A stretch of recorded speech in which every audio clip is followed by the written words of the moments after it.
Hey, what is up, everybody? I wanted to go over the starter deck tournament from, at the time of this video, probably last week. I got to this pretty late, but that's not all bad because one of the community members, Jackyomu, who I talked to a lot about Elestrals, made a whole entire document spread on the tournament and his thoughts and opinions on it, and I think that's a great jumping off point to have a brief discussion, go over what happened in the starter deck tournament. So let's jump right into that. Alright, so this is his document. I went through, highlighted some things. After I saved it, some of the pictures he had went away, but we'll try to keep it brief. So, I highlighted in red, once again, only starter decks will be permitted. The next tournament is going to be a constructed tournament, so don't worry about that statement. We're going into a constructed tournament on Saturday, the 14th. So, let's start with who entered the tournament.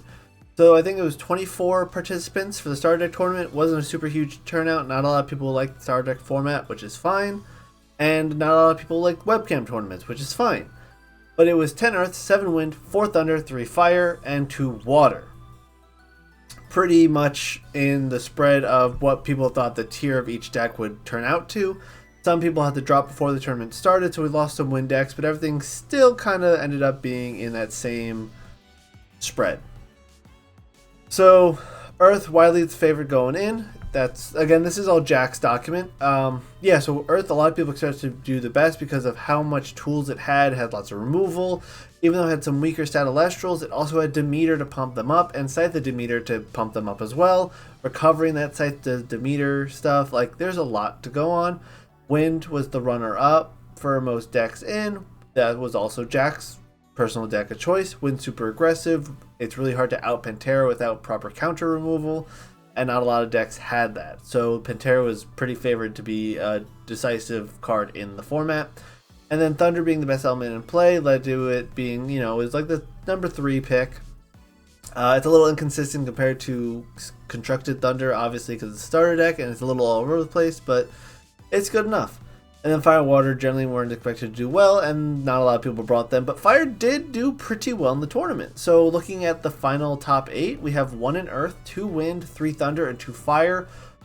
One of those Fire decks had to drop, so we're looking at, like a 12% conversion rate in the Earth decks. Wind had like almost half. Thunder had 75% of Thunder deck players got into top 8, and just over half the Fire decks got into top 8. So Fire kind of snuck away with this. Like, surprisingly, the Fire did really well, and Earth got trounced. Like, I don't know if maybe it's because running Tectorus against other Tectorus makes it a really difficult matchup, but Earth struggled to actually get out of the brackets. So Earth expected to be best deck. Barely a single player got in. That's a shame. Earth honestly has lots of tools. It's a difficult deck to run. I don't know how many new players just went on the Earth is the best deck and didn't practice with Earth, or if Earth is really that bad.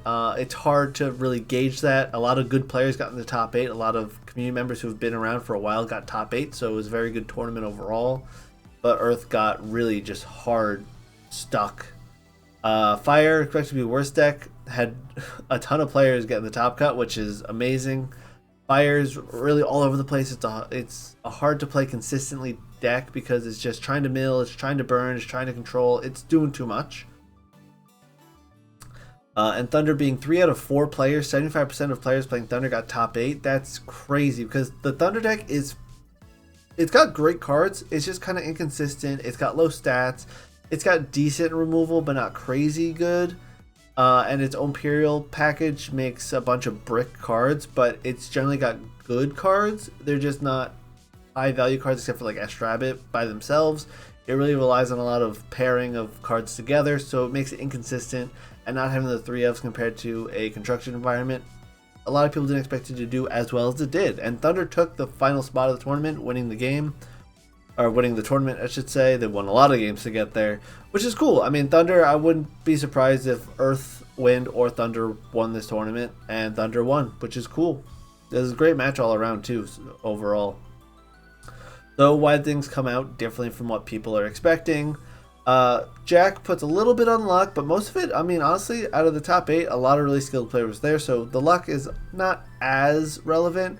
But not having optimized starter decks and in a best of 1, that does impact how consistent the top players get to be the top players. You run this tournament over a course of multiple weeks and months with Best of 3, you'll probably see better information, so we are limited with just the one tournament.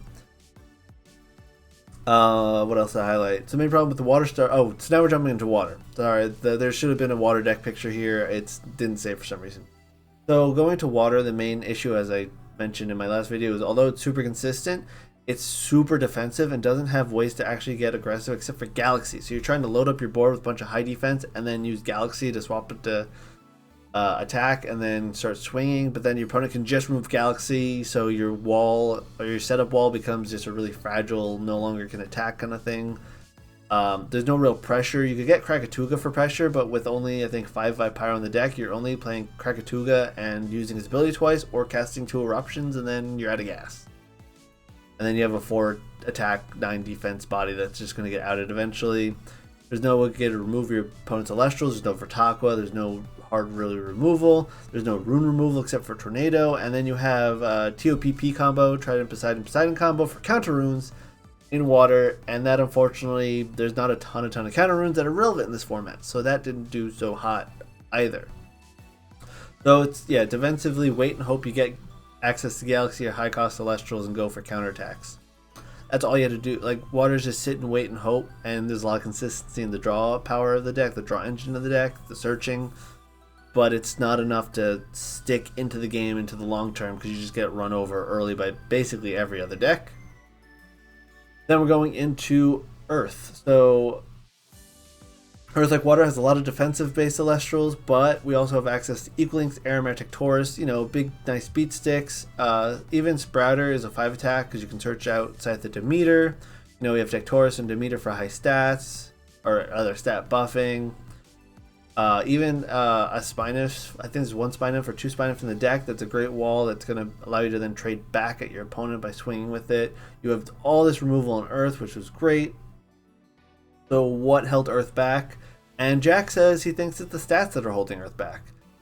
Partially, yes, but at the same time, he goes into how Thunder has bad stats and Zeus makes up for it. So Earth, some of the stats are bad in the starter deck, but Demeter makes up for it. Scythe of Demeter can make up for it. Maybe it's a skill issue playing the Earth deck. People didn't play it properly. I don't know.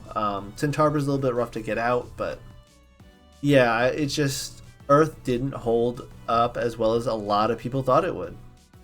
And then we're going to jump into Wind. So Wind is the most aggressive deck. You know, if your opponent plays anything with 5 attack, you just ram in your Hydrake, your Twindra, get up Pantera right away. They don't have a shield. They're not dealing with Pantera.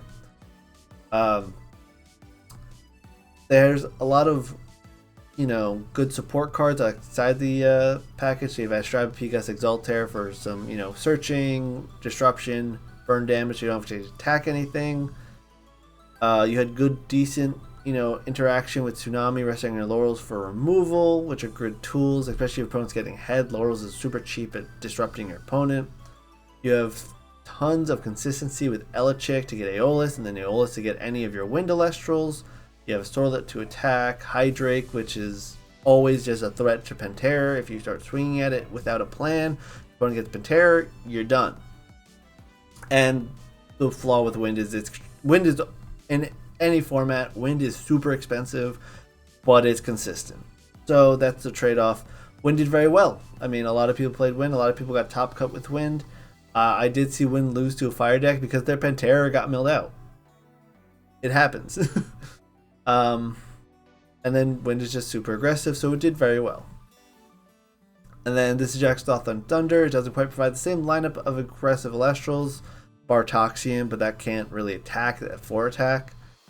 Strong Celestial removal on Earthquake and Boombat, just like the Earth deck, good removal. Thunderstorm is really nice, hard removal for runes.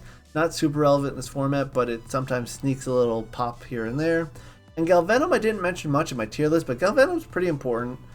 It just pops things. You get into play for 2 turns, you usually win because you trade 1 for 4 cards. You take a lot of damage in the process, but you remove your opponent's threats and their board in the process. And then you have Toxian, Sparkit, Jolton, support cards. Sparkit left unchecked and do a lot of damage. Jolton is a pseudo 5 attack, pulling out the Stadium. Stadiums are super relevant in this format, so pulling out a Stadium to either pop your opponent's Stadium or just get your 4 attack Thunder Elestrals up to 5 attack, that helped a lot. And then so he goes in a bit more into Thunder. It's got powerful repeatable effects.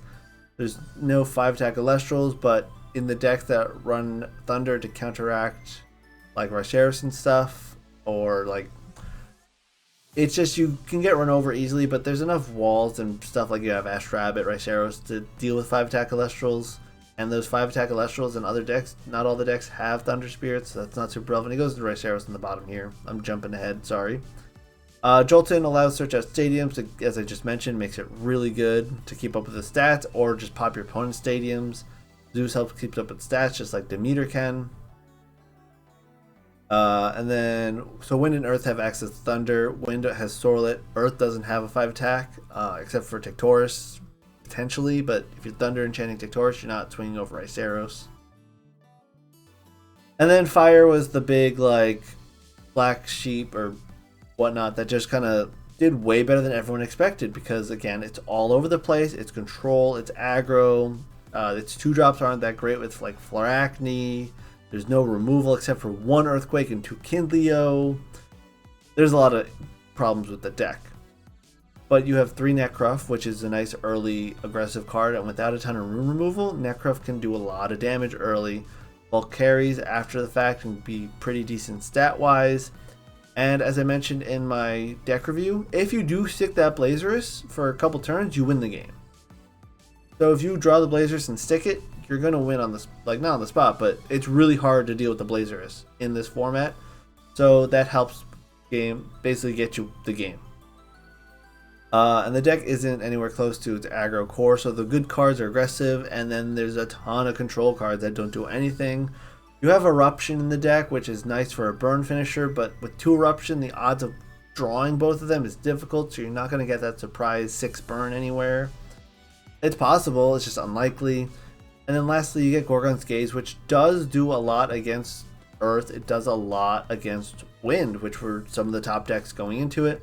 Gorgon's Gaze shuts off Hydrake, and it shuts off like Tectorus. So Tectorus stats can drop when it's attacking, and then all of a sudden it basically runs itself into a wall and dies. Or you can shut off on Hydrake, attack into Hydrake so it can't special cast a Twindra out. So Gorgon's Gaze really does counter a lot of the top played decks in this format. So Gorgon's Gaze is very versatile, and in Constructed, it's probably one of the best cards in the game. Nice to have it in Fire and only Fire. And he goes on, you can suppress Hydrake, you can negate a Spark It. That's all relevant because those are the top decks.